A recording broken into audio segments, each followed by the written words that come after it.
नमस्कार फ्रेंड्स, स्वागत आहे तुम्हा सर्वांचं आपल्या तेजू विलेज किचन मराठी चॅनलवर।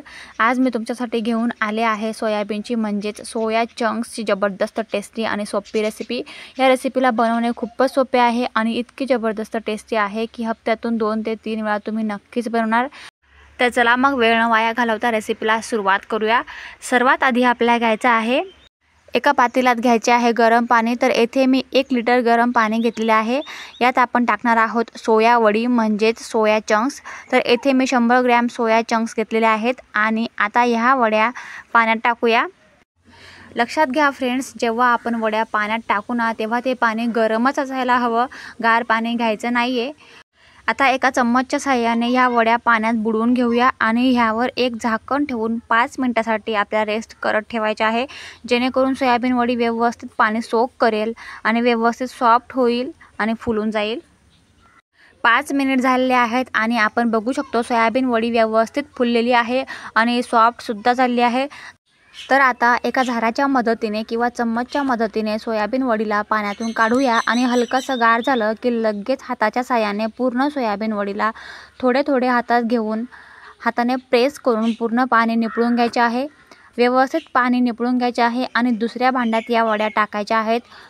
सोयाबीनमधील पाणी काढणे खूप गरजेचे आहे, कारण जर तुम्ही पाणी नाही काढले ना तर ह्यामध्ये ऑलरेडी पाणी राहील आणि जेव्हा तुम्ही सोया वडीला मसाल्यात टाकणार किंवा ग्रेव्हीमध्ये टाकणार तेव्हा या वड्या मसाला व्यवस्थित ॲब्झॉर्ब करणार नाही, मसाला यामध्ये नाही जाणार। म्हणूनच सर्व वडींना व्यवस्थित निपळून पाणी काढून घ्यायचे आहे। तुम्ही कॉटनच्या सुती कापडामध्ये या वड्या टाकल्या आणि कापड व्यवस्थित प्रेस करून जरी पाणी घाललं ना तरीही चालेल, तीही अगदी सोपी प्रोसेस आहे। तुम्हाला या दोघी प्रोसेसपैकी जी प्रोसेस सोपी वाटेल ती तुम्ही करू शकतात।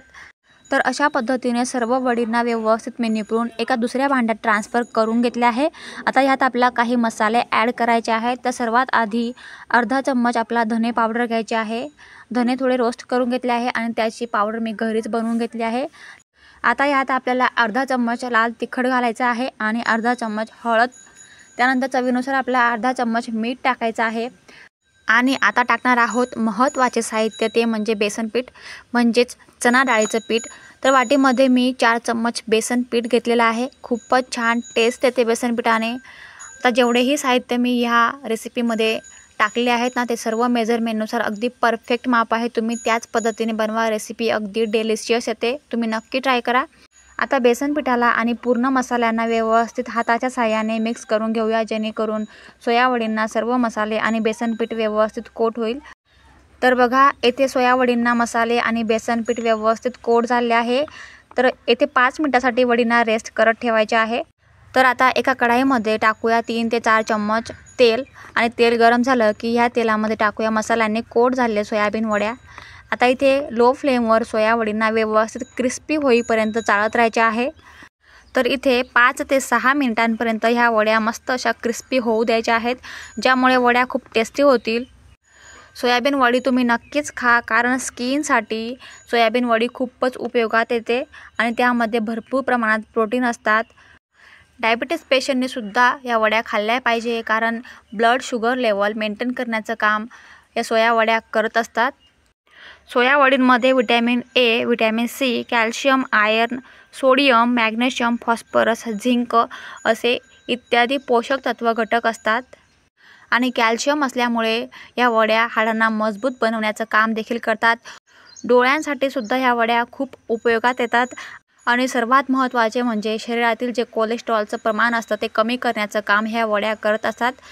तर येथे 6 मिनिटे झाले आहेत आणि वड्या मस्त अशा क्रिस्पी झालेल्या आहेत, कलरसुद्धा चेंज झाला आहे। आता गॅस ऑफ करायचा आहे आणि ह्या वड्या दुसऱ्या भांड्यात आपल्याला ट्रान्सफर करून घ्यायच्या आहेत।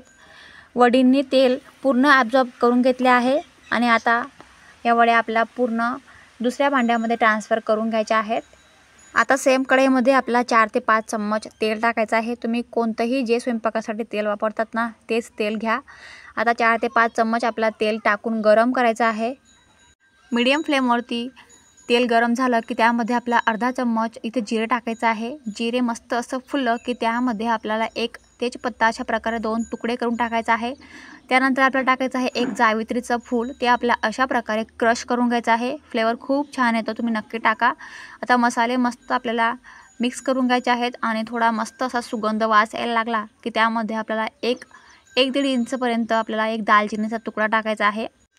आता एक मोठा कांदा आपल्याला बारीक चॉप करून टाकायचा आहे। हलकासा कलर चेंज होईपर्यंत आपला कांदा मस्त असा परतून घ्यायचा आहे, त्याने फ्लेवर खूप छान येतो। तुम्हाला जर कांदा आवडत नसेल तर तुम्ही स्किपही करू शकतात। आता 2 ते 3 मिनिटांनंतर आपल्याला आलं लसूण पेस्ट टाकायची आहे 1 चम्मच। याने फ्लेवर खूप छान येतो, पण तुम्हाला जर नो गार्लिक नो ऑनियन असं पाहिजे असेल तर तुम्ही स्किप करू शकतात। आता मिश्रण आपल्याला 1 मिनिटासाठी परत परतून घ्यायचं आहे आणि यामध्ये टाकायचं आहे मीडियम 2 टोमॅटो प्युरी केलेले। मिक्सरच्या भांड्यामध्ये टमाटे टाकून मी दळून घेतले आहे, त्याची प्युरी बनवून घेतली आहे। त्याने फ्लेवर खूप छान येतो आणि टेस्ट देखील खूप छान येते। इथं आपल्याला मिश्रण मस्त असं व्यवस्थित मिक्स करून घ्यायचं आहे। साधारणतः 1 मिनिटासाठी आपल्याला मिश्रण मस्त असं परतून घ्यायचं आहे। मिश्रण असं व्यवस्थित परतलं गेलं, त्याला बघा कसं मस्त तेल सुटलेलं आहे। त्यानंतर आपल्याला 2 इथं मिरची घ्यायची आहे बारीक चॉप केलेली। तुम्हाला जर जास्त तिखट आवडत नसेल ना तर तुम्ही स्किप करू शकतात किंवा थोडी मिरची तुम्ही टाकू शकतात। आता मिरचीसुद्धा आपल्याला 1 मिनिटासाठी परतून घ्यायची आहे आणि झाकण ठेवून आपल्याला थोडंसं वाफवून घ्यायचं आहे, जेणेकरून जे आपण मसाले टाकले होते आणि मिरचीसुद्धा टाकली होती ना ते थोडं वाफवून जाईल आणि त्यामुळे मस्त असं तेल आजूबाजूला सुटेल। आता 2 मिनिटानंतर आपलं झाकण काढून घ्यायचं आहे आणि अर्धा चम्मच इथं धने पावडर घ्यायचा आहे, अर्धा चम्मच कश्मीरी लाल तिखट पावडर, त्याने खूप छान कलर येतो। तर आता इथे अर्धा चम्मच आपल्याला लाल तिखट घालायचं आहे आणि अर्धा चम्मच चवीनुसार मीठ घालायचं आहे। मीठ आपण आधीही सोया चंक्समध्ये टाकलं होतं, त्यामुळे थोडं मीठ कमीच टाका आणि थोडं अर्धाहूनही थोडं कमी एवढी आपल्याला हळद टाकायची आहे। मिश्रण परत मिक्स करून घ्यायचे आहे आणि 2 चम्मच इथं पाणी टाकून मसाला परत परतून घ्यायचा आहे, जेणेकरून मसाला हा खाली लटकणार नाही आणि करपला जाणार नाही। मसाला मस्त असा परतला गेला की त्यामध्ये आपल्याला जे आपण मॅरिनेट केलेले क्रिस्पी फ्राय केलेले सोया चंक्स होते ना ते टाकायचे आहेत। आता पूर्ण सोयाबीन वडी आपल्याला या मसाल्यांमध्ये व्यवस्थित चम्मचच्या साहाय्याने मिक्स करून घ्यायचे आहेत। 1 ते 2 मिनिटासाठी आपल्याला हे मसाले व्यवस्थित सोया वडीमध्ये कोट करून घ्यायचे आहेत, परतून घ्यायचे आहेत। आता जर तुम्हाला सोया वडी अशीच कोरडी पाहिजे असेल ना तर पाणी स्किप करायचं आहे आणि थोडी ग्रेव्ही पाहिजे असेल तर तुम्हाला कोमट पाणी इथं ॲड करायचं आहे। आता साधारणतः इथं मी अर्धा ग्लास पाणी ॲड केलेलं आहे। आता आपल्याला चम्मचच्या साहाय्याने हे मिश्रण मस्त असं मिक्स करून घ्यायचं आहे आणि 2 ते 3 मिनिटापर्यंत आपल्या झाकण ठेवून ग्रेव्ही आपल्याला मस्त अशी वाफवून घ्यायची आहे आणि 3 मिनिटानंतर तुम्ही बघू शकतात मीडियम फ्लेमवरती आपली जी ग्रेव्ही आहे रेडी झाली आहे। तुम्हाला जर थोडं पातळ असा पाहिजे असेल तर थोडी पाण्याची क्वांटिटी वाढवा आणि जर तुम्हाला अशीच ग्रेव्ही पाहिजे असेल तर पाण्याची क्वांटिटी एवढीच ठेवा। आता त्यावर आपल्याला टाकायचं आहे अर्धा चम्मच चाट मसाला, त्याने चव खूप छान येते। इथे जर तुम्हाला कस्तुरी मेथी टाकायची असेल तर तुम्ही टाकू शकतात आणि पुदिन्याची पानं आणि थोडी फ्रेश कोथिंबीर बारीक चॉप केलेली टाकायचं आहे। मिश्रण आपला परत मिक्स करून घ्यायचं आहे। अशा प्रकारे मस्त अशी कोरडी भाजी, थोडी ग्रेव्ही भाजी आपली रेडी झाली आहे आणि जर तुम्हाला अजून थोडं पातळ पाहिजे असेल तर थोडं गरम पाणी यात टाकून घ्यायचं आहे आणि परत 2 ते 3 मिनिटापर्यंत आपला ही भाजी मस्त अशी वाफवून घ्यायची आहे। खूप छान टेस्टी आणि डिलिशियस ही भाजी रेडी होते। आता इथे परत मी 1 ग्लासभर पाणी थोडं कोमट करून या भाजीमध्ये ॲड केलेलं आहे आणि परत 2 ते 3 मिनिटासाठी झाकण ठेवून ही भाजी आपल्याला वाफवून घ्यायची आहे, ज्याने फ्लेवर खूप छान येतो आणि पाणीसुद्धा छान यामध्ये मिक्स होईल। आता 3 ते 4 मिनिटानंतर आपण बघूया आपली भाजी छान अशी रेडी झाली आहे। तुम्ही ही भाजी ज्वारीची, बाजरीची भाकरीबरोबर, चपातीबरोबर किंवा भाताबरोबर देखील सर्व करू शकतात। सोबत लिंबू आणि कांदासुद्धा घेऊ शकतात। व्हेजिटेरियन लोकांसाठी हा बेस्ट मेनू आहे, कारण जेवढे नॉनव्हेजमधून आपल्याला पोषक तत्व घटक मिळतात तेवढेच घटक आपल्याला या सोया वडींमधून मिळतात। त्यामुळे व्हेजिटेरियन लोकांसाठी आणि नॉन व्हेजिटेरियन लोकांसाठी दोघांसाठी ही रेसिपी अगदी परफेक्ट आहे। तुम्ही नक्की ट्राय करा, डिलिशियस आहे आणि घरी जर आपल्याकडे भाजीपाला संपला असेल तर हा बेस्ट पर्याय आहे। तुम्ही एकदा नक्की ट्राय करा, सर्वांनाच आवडेल। तुम्हाला रेसिपी आवडली असेल तर प्लीज आपल्या रेसिपीला लाईक करा।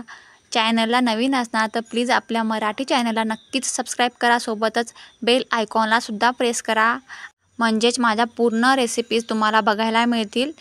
आता भेटूया आपण पुढच्या नवीन टेस्टी आणि हेल्दी रेसिपीसोबत। तोपर्यंत खात राहा, मस्त राहा, हेल्दी राहा आणि मेन म्हणजे हॅपी राहा। Thanks for watching.